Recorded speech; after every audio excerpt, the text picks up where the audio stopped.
അതേസമയം ഒരിക്കൽ അക്ഷയ് കുമാറിനെ കരീന കപൂർ തള്ളിയിടുന്ന ഒരു സംഭവം ഉണ്ടായിട്ടുണ്ട്. ഇതാണിപ്പോൾ വീണ്ടും വൈറലാകുന്നത്. അക്ഷയ് കുമാറും കരീനയും ഒരുമിച്ച് അഭിനയിച്ച ചിത്രമാണ് ഗുഡ് ന്യൂസ്. കരൺ ജോഹർ നിർമ്മിച്ച ഈ സിനിമയുടെ സംവിധാനം രാജ് മെഹ്തയായിരുന്നു. ദിൽജിത്ത് ദോസാഞ്ച്, കിയാര അദ്വാനി എന്നിവരും ചിത്രത്തിൽ പ്രധാന വേഷങ്ങളിൽ എത്തിയിരുന്നു. 2019 പുറത്തിറങ്ങിയ സിനിമ വൻ വിജയമായിരുന്നു ബോക്സ് ഓഫീസിൽ നേടിയത്. ഗുഡ് ന്യൂസിന്റെ പ്രൊമോഷൻ പരിപാടിക്കിടെയായിരുന്നു സംഭവം.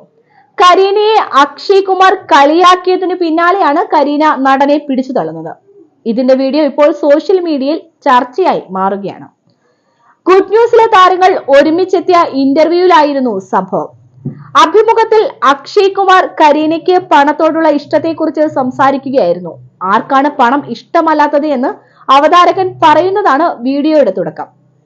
അത് നല്ലതാണ്, കരീനയ്ക്കും ഇഷ്ടമാണെന്നായിരുന്നു അക്ഷയ് കുമാറിന്റെ